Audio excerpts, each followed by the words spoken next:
about in assessment, the term reliability is that when you are doing an assessment, of course, you should know the reliability, like for example, the connection of the topic and the activity that you would like to engage to your students.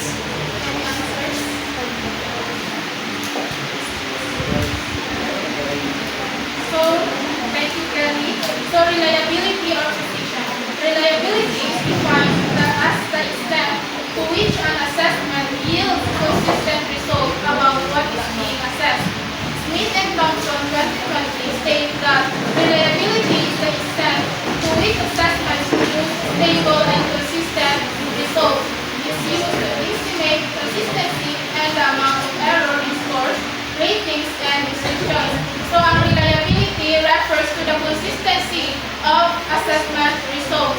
So, ang score should be stable over repeated measures.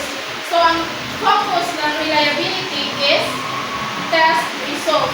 So, any situation that directly affect any situations or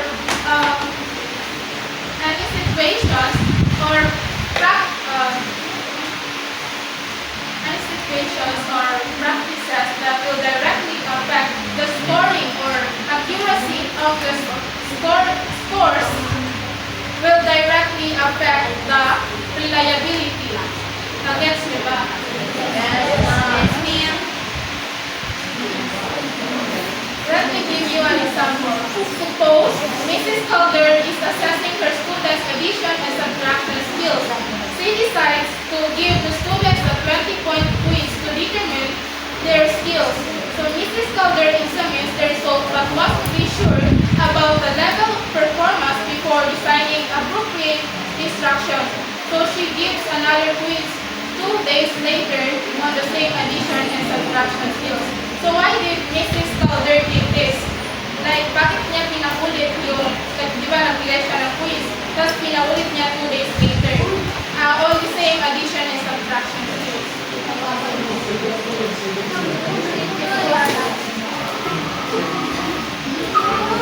I think kaya niya iulit yung quiz para malaman niya yung consistency ng result ng quiz niya or understanding kung reliable ba yung quiz niya. Yes, that's correct. So if most of the students score similarly, like if the test is reliable and the students take the same test multiple times in the same condition, magiging consistent by distance. So, if same lang yung result ng quiz nila sa first at sa second, I think average kasi ano ginabi sa consistency is yung high score yung ginamit nila dito. So that means kung parehas lang yung score nila sa first quiz at sa second quiz, reliable din man siya. Pero kung hindi magiging high or magiging consistency yung result, hindi magiging reliable yung assessment. So I think yung lang po.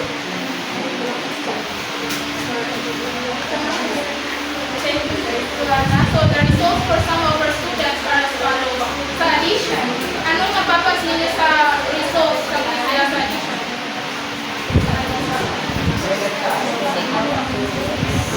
Like consistent ba yung result or hindi? Sino nagsabi ng yes? Yung sa addition. Sino nagsabi ng yes? Consistent. Sa addition.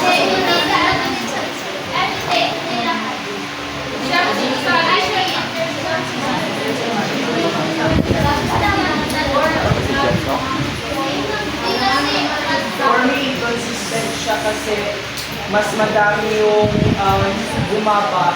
Kasi di ba as what Ma'am Parada said kanina, is if yung student mo mas marami yung mataas ang score, therefore, you are ready to proceed to another topic. And then ito siya based sa given example by Ma'am Paha is based on the 4 samples. 3 of their students bumaba sa addition. Bumaba yung 3 student while ang isa nag-excel. Therefore, isa lang, ang ibig sabihin, overall result ng discussion niya is hindi pa natutunan ng student yung discussion about addition. Therefore, magpapaano siya ulit. I-discuss niya ulit yung topic.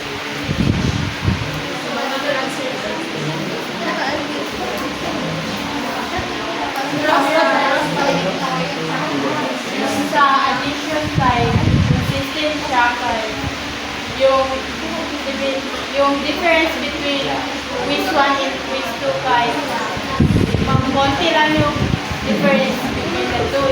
Then yung sa subtraction kay malayo masyado yung difference between two. So I think it is not consistent because yes, also addition because as you have said, the meaning of reliability is consistency of the result. So dapat ang results is consistent, which is same. So sa addition is consistent yung result. Hindi naman ibig sabihin na consistent is same sa same. Like for 18 na yung sa first quiz, sa quiz ko naman is 18 din. So konti lang yung pagitan ng ano nila, like 1 and 2 lang. Sa 18, 2 lang yung consistent. So consistent yung addition. Sa subtraction yung hindi. Kasi malayo masyado yung difference ng 30 sa 20. Nakuha niyo class? Okay, what's another way of explaining aside from checking the difference? Sino nga yung nagsagot kanina? Si Muhammad rin nagsagot kanina. Difference.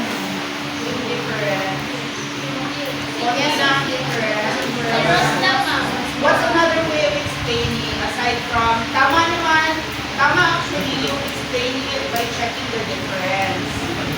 Between quiz 1 at saka quiz 2, kulang ang difference to 1, 1. Bago 2, 1, 1. That's one way of checking kung consistent.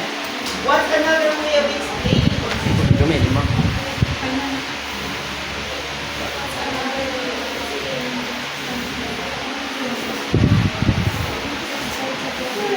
Another way of explaining. Yeah, what's another way of explaining consistency? Or, yeah, very consistent. Kung mataas ang nakuha niya sa quiz 1, Dapat ano ma'am, like, kung mataas yung nakuha niya sa quiz 1, mataas din yung makuha niya sa quiz 2. Kasi, ibig sabihin lang nun, may natutunan siya sa lessons. Or wala mga factors. Wala mga factors na nakaka-apekto sa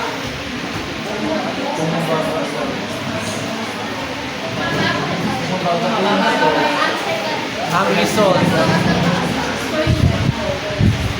hindi siya reliable. Hindi siya consistent. Kasi kung, for example, itong 18 yung nakuha niya sa quiz 1, sa quiz 2 is 10 lang. So, pwedeng may mga factors na naka-apekto kung bakit sa quiz 2, 10 lang yung nakuha niya. Sa quiz 1 is mataas.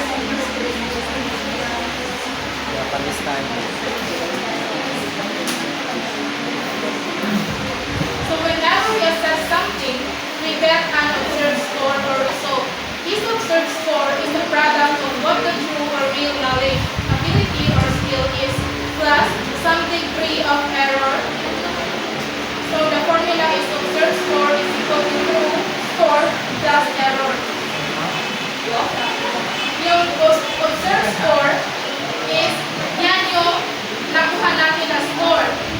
Yung sa actual or true knowledge, yan na yung alam natin sa about sa lesson, yung knowledge natin about sa lesson. So yung mga naka-apekto sa, as like for example, kanina di ba 20, tapos naging 10. Pwedeng sa score niya is pwedeng naapektuhan like internal error, maganda yung mood niya or yung sa health niya, maganda yung nasa magandang tapos may motivation siya. Maaaring online yung 10 lang yung score na ninalagnat siya kaya hindi niya masyado maintindihan yung questions. Wala siyang motivation. Pwede rin yung external error. Like sa hindi niya naintindihan yung directions, like yung items, observer differences, or like distraction sa labas, maingay sa hallway, kaya mababa na yung score niya compared sa online score niya. Nakuha ba yung like yung observed score, actual score? Yes. There are questions related to that.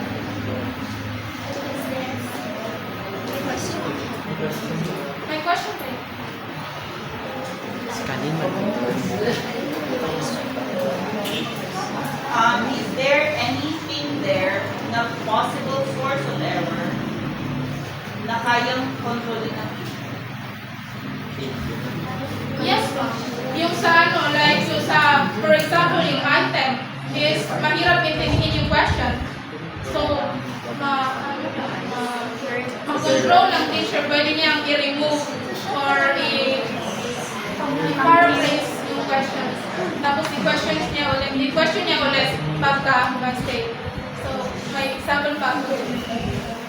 On Monday, after completing her lessons, Teacher Johanna lessons about birds and dinosaurs. So, Teacher Johanna asked her students to write an essay explaining why scientists believes that birds are descended from dinosaurs. So, pagka Tuesday, yung pinasulat ni Teacher Johanna na essay is nawala niya. Hindi niya alam kung saan niya nilagay. So, pagka Wednesday is nagpa-assess ulit siya ng the same essay sa Monday para malaman niya kung may natutunan ba yung mga Monday.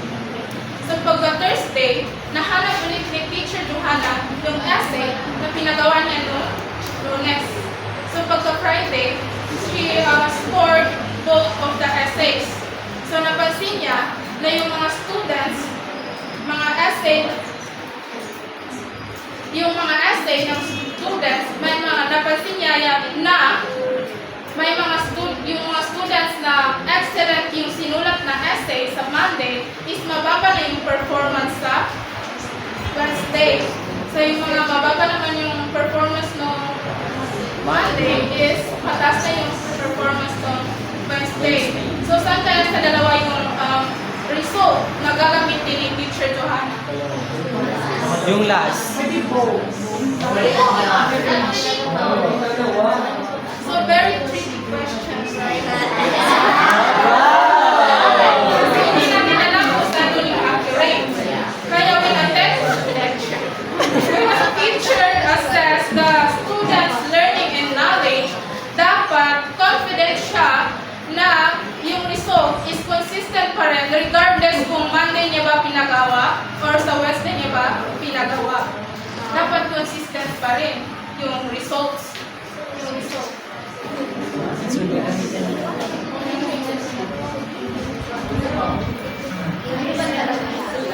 So wala siyang gagawin.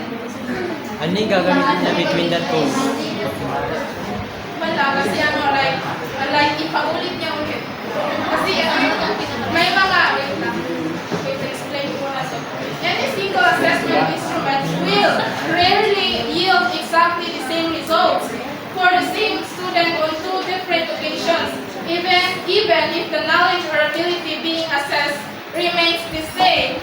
Kasi nga, may mga temporary conditions unrelated to the learning or knowledge being assessed na pwedeng maka-apekto sa performance ng students. So, yung mga conditions na yun is ito. Pwede yung inconsistency ng result ni Teacher Johanna is dahil sa Lunes, nung Lunes is nasa mood yung students. Tapos pag Wednesday, wala na siya sa mood. Depende sa condition ng Nagkasakit siya nung Lunes. Tapos mas maganda na yung... ay, depende sa factors. Factors that can affect.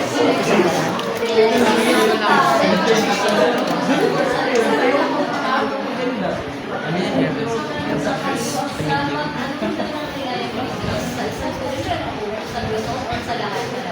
Sa results lang, ang focus ng reliability is test results. Yung consistency, for example, like, example, ito, tapos bukas mag-publish ulit ako. Yung consistency ba? Ay, Lahat ng score nila. Okay, let me comment on that. Usually, pagdating sa, iba meron tayong classroom assessment, meron din tayong educational assessment. That's the beyond classroom na.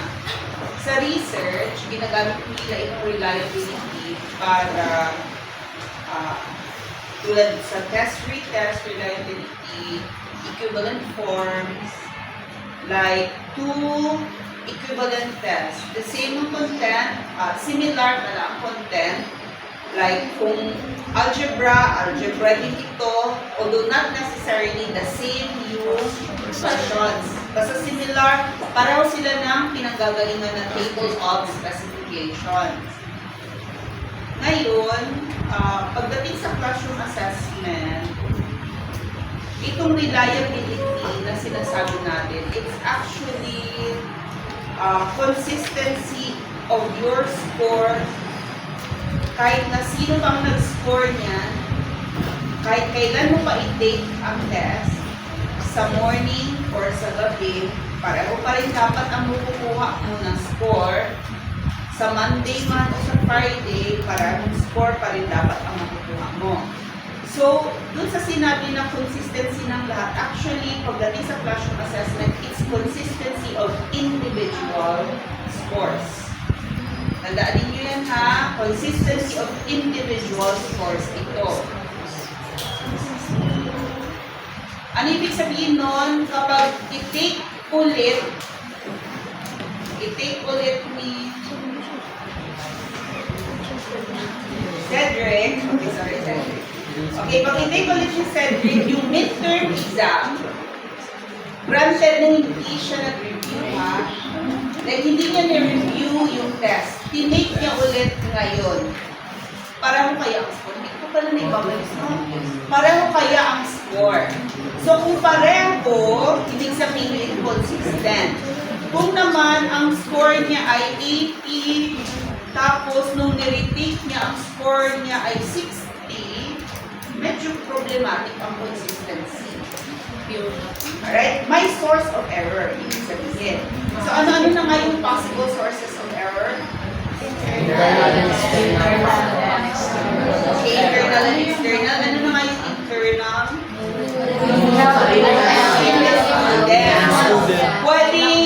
Pwedeng nag-away ang parents niya ngayong araw na to, disturb siya, hindi siya makafocus.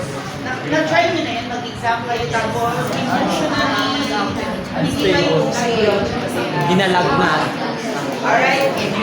I remember when I was in third year high school, I took my statistics third grading exam. I had dengue fever. Nag-nose dive talaga yung grade. Third grading, nag-grade ko talaga ang gumanon ng photo. Kung alam ko lang sana na pwede naman palang mag-excuse, kasi ako masyadong mabait na estudyante, pwede naman palang mag-excuse kapag may sakit. Kasi hindi pwede mag-exam ka nang hindi ka okay physically. Maapektuhan talaga yung result mo. Alright? Yung kasi hindi lang magsakit-sakitan ha. Yung sakit talaga na makahinder para may pakita mo yung tamang yung totoong natutunan mo. Okay, ano pa yung mga sources of error natin? Kailan naman mas mataas ang score ninyo kaysa sa ability ninyo? Pag malamig, ma'am. Master ng health. Magaling ang matawid. Pag message, ma'am. Inspire.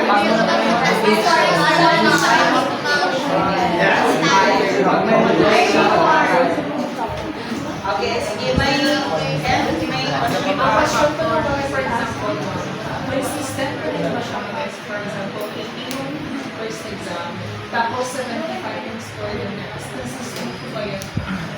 Or considered as kahit may naman ang kinamaan na Now we're talking about your general ability sa isang subject. Hindi talaga yung ability mo sa isang related sa the same objectives. Kasi yung pinag-usapan natin kanina, if you were to retake the same test, dapat similar ang result. So, ibig sabihin, kapag same objective test, yung next test mo kasi different objectives na yun, no? Tama ba? Ang pinanggagalingan niya? Tama? I think Like midterm exam, different objectives sa final exam. Yun ba ang tinatanong mo? hindi ma'am, same pa din ma'am. Same sa TOS. Same QL. Tapos ang score niya sa second year na take is mas bumaba, pero hindi malayo yung deviation ng, for example, 3 points lang, 2 points. Consistent pa rin siya. Kasi hindi naman siya the same, kundi similar. Yes. Ma'am, what if ma'am, like, for example, di ba, individual yung pag-check ng one consistency ng score? What if dito sa amin, ma'am, like, isa or tatlo, lima lang yung mababa yung score, like, hindi consistent yung paano siya mag-retake? Hindi sabihin ng mababa, hindi na consistent. I mean, yung score niya, ma'am, sobrang layo yung sa Inconsistent. Yes, ma'am. There could be other factors. So baka personal factors. Sa pagpa-retake mo, ma'am, sa kanila, sila lang yung mamang Ah, the retaking. individual. Mas establish lang kasi natin ang consistency kapag dalawang take. Dalawang take. Ginagawa ba natin yung dalawang take ang exam ninyo? Hindi, di ba? Alright, so hindi applicable yung test retest sa classroom assessment. So ngayon, meron na lang gagawin ng teacher para maiwasan or mag-guarantee na kahit na i-retake, like hypothetically, if you were to retake that same pa rin. Okay? So, kailan mataas ang nakuha ninyo kahit hindi kayo nag-aral, hindi din naman kayo nangopya? I mean, are there instances wherein kahit hindi kayo nag-aral, mataas sa nakuha ninyo? Pero hindi kayo nangopya, ha? Okay, maraming clue. Nakatry na kayo ng gano'n. Kahit hindi kayo nag-aral, basta magaling kayo mag-detect ng clue, makukuha niyo. Yes. Alright, ang tawag natin doon, test wiseness. Okay, the question is, should test favor the test wise? Yes or no? Should test favor the test wise? Yes or no? Kapag test favor the test wise, ibig sabihin, you can guess your way to a high score. Huwag ka mag-ganyan. If you can guess your way to a high score, is that a good exam or not? Definitely not. Maraming clue. So if you are wiser than your teacher, yung teacher mo, like hindi niya inasa, paano gumawa talaga ng tamang exam, you can actually get high score even if you don't study. I've tried that.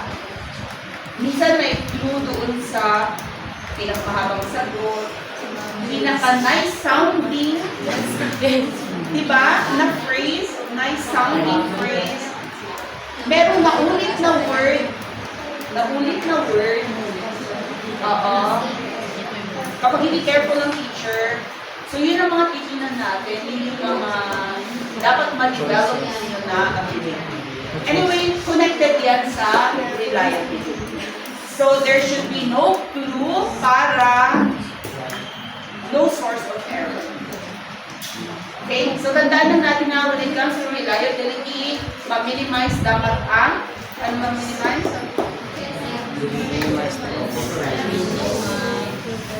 All internal or external factors that will contribute to errors.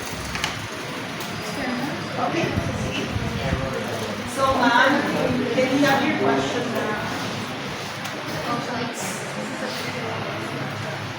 So when drawing a conclusions about students' learning and achievement, teacher must be confident that the information on which they are basing their conclusion hasn't been overly distorted by temporary or curriculum. So several strategies can increase the likelihood that an assessment yields reliable results. First, include a variety of tasks and look for consistency in students' performance on different tasks. Second, define each task clearly enough that students know exactly what they are being asked to do. Identify specific or concrete criteria with which to evaluate students' performance. So dapat yung criteria is specific. For example, sa criteria nyo is nakasulat doon dapat mag-type ito, dapat type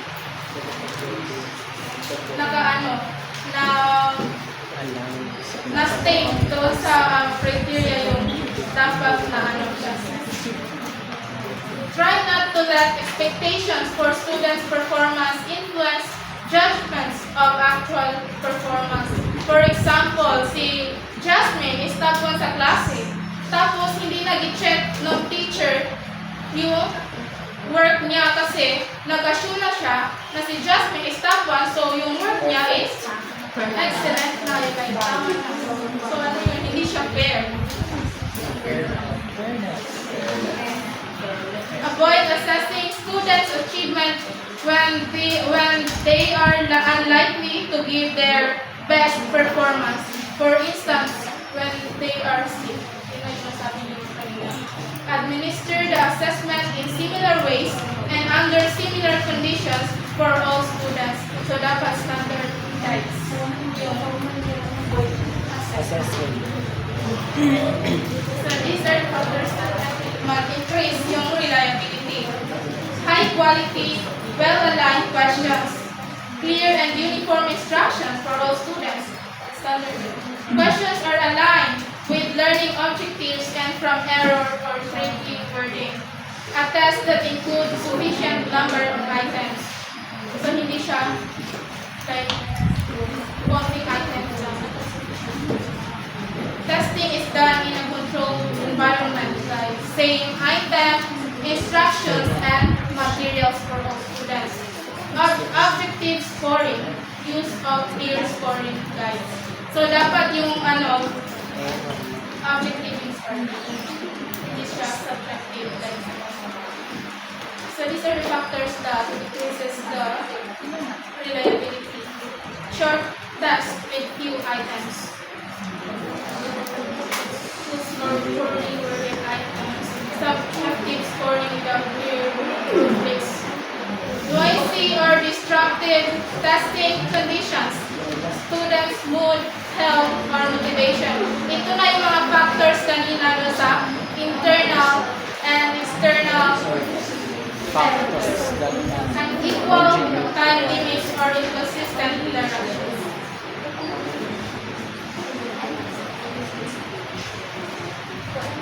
So, same lang dito.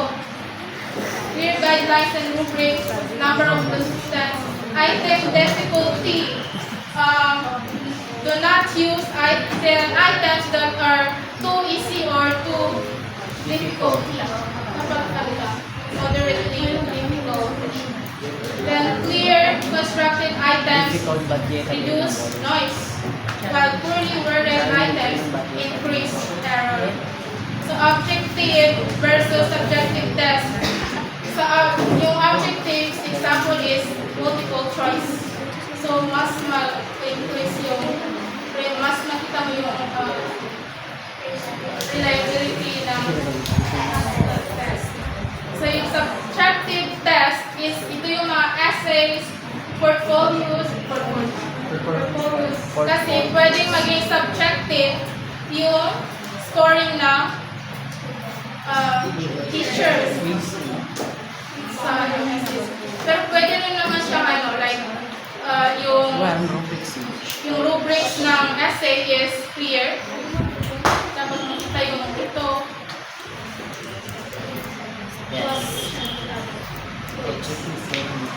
Assessment where reliability is the main focus. So standardized tests must give the same results across students and settings. Multiple choice quizzes or exams. Kasi objective yung scoring. Performance-based assessments with rubrics. Lab experiments or skills demonstration. Rubrics help ensure consistent scoring across the students. The rubrics should be clear. So, sa lab experiments is, di ba, hindi siya multiple choice. So, dapat yung rubrics is clear. For example, pag nakasuot kayo ng gloves, may 5 points kayo. Performance-based assessment. Last is pre and post test.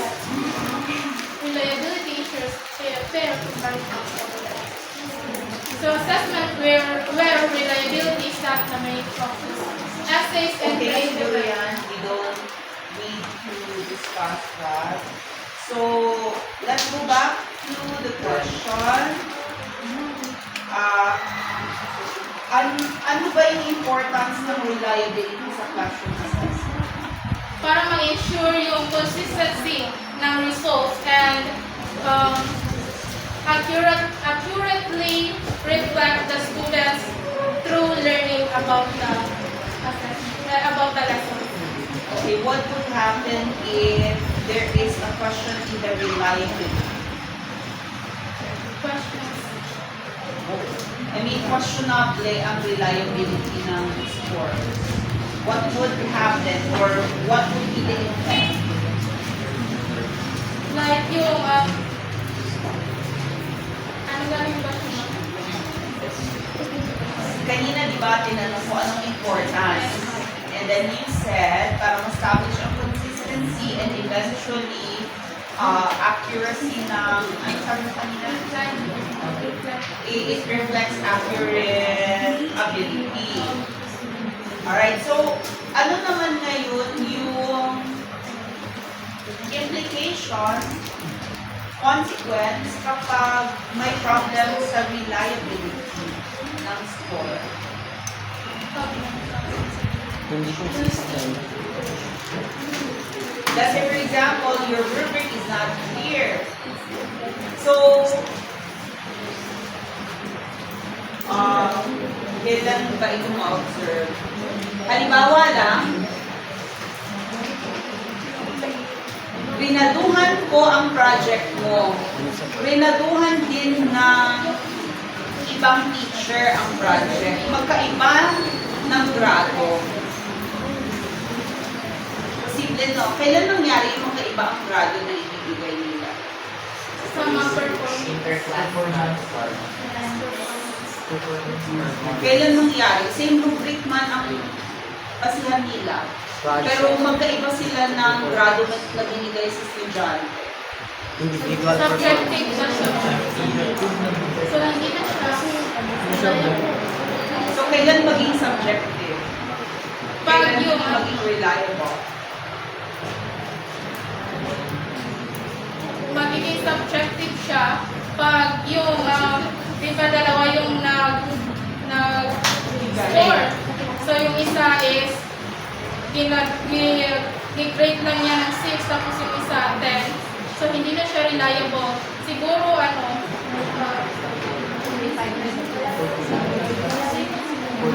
sino yung rubrics? Siguro yung subjective yung pag like, itong performance na to is gusto ko, tapos like personal yung niya ma. Like,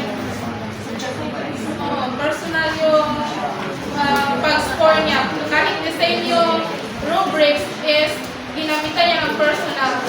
So, ito yung mas gusto ko kaya 10. Favorite so, ito listen. naman, hindi ko masyado gusto. Okay, na-playan niya ng or either ibang interpretation niya sa rubric, kung hindi kaya hindi niya sinunod yung rubric sa pag-score. Doon siya sa emotion niya. Minsan, galit ako sa estudyante ito. So, ganito lang ang score. So, bias, no? Sa 75. Alright, sige. So, reliability is very important. Ulit tayo ha, reliability is very important because it's like foundational siya doon sa accurate natin na interpretation ng ability ng estudyante. Kung hindi reliable yan, maaaring hindi okay yung interpretation natin ng ability ng students. Alright? Tandaan natin ha, yung bang mga sources, hindi ka nag-follow sa directions. What would you do if you were the teacher? Sinabi mo kasi kapag true, ano yung mga ibang mga teacher kapag true, lagyan mo ng F. Kapag false, lagyan mo ng T. Hindi ito ang estudyante, no? Nabon na sa estudyante. So, ano tinitest mo sa estudyante kapag gano'n ka rin siya? Hindi siya nag-follow. Zero mo ba siya? May kuhan dyan na instances, di ba? Right? Naka-try kayo? Yes, ma'am. Or may sulat ang apelido ng teacher kapag true. Pangalan naman niya kapag false. Lalaki, babae. Eh, paano yun? Hindi na mo na-memorize yung pangalan niya. Pati nga apelido niya, hindi sulat na. Just wrong spelling pa. Alright. Okay lang ba yung mga ganun na tactics ng teacher? Hindi, ma'am. These are sources of error. So, dapat iwasan natin. The simpler the directions are, the better. Dapat nga, before mag-test, na-orient na mga estudyante sa instructions. Kasi source of error, ito. Hindi porket hindi niya naisulat yung apelido ng teacher, hindi niya na alam yung lesson. Tama na? Hindi porket hindi siya nakapalo ng instructions ay kulang na content knowledge niya. Unless na lang ang objective ay following instructions. Malino ba? Okay, so yung mga yun na instructions ng teacher, clue sa test, these are sources of error that lowers down reliability. Tandaan natin na pati yung pangungopia, Reliability. Ma'am, may standard ba na number na masasabi mo na inconsistent yung score? Like, Difference ng exact number mo na difference yung Gap. dalawang range. gap. meron yan, pero hindi kasi natin concern yung quantitative pagdating sa classroom assessment. May quantitative measure talaga ang reliability. Like low reliability, high, moderate reliability. Meron yan mga numbers. Pero applicable yan sa research, hindi sa classroom assessment. Ang sa atin lang, basta wala yung mga clue na yon, ituturo yan sa atin ng multiple choice na group at iba pang mga grupo. Wala yung mga clue sa exam. Sino yung multiple choice na group? Yeah, so they'll be teaching us those possible sources of error that lowers down the reliability. Basta wala lang yung mga yun, okay na tayo. Wala tayo dun sa number talaga. Kasi una sa lahat, hindi naman talaga natin mas-establish yung reliability measure. Because we won't do test-retest like what we are saying. Diba? We don't do inter-rater reliability like two teachers will rate your project. In reality, isang teacher lang talagang rate ng project. Yun ang realidad. So, doon na lang tayo sa ibang mga paraan. So, tandaan ninyo ano yung mga paraan na pwedeng gawin ng teacher para ma-increase niya ang reliability. Ano yung sabi kanina? The longer the exam, the greater the reliability or the shorter? Short.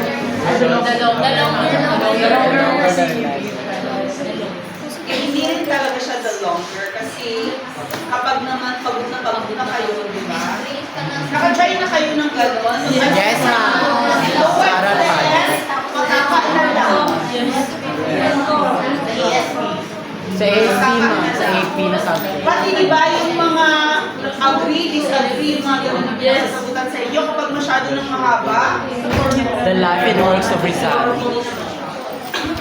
Alright, sige. Okay na tayo dyan. Ma'am, Lumami, please. Questions?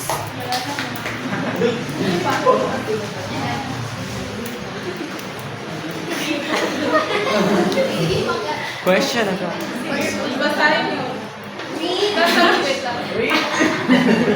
Basahin niyo tapos sabihin niyo kung increases reliability ba or decreases reliability.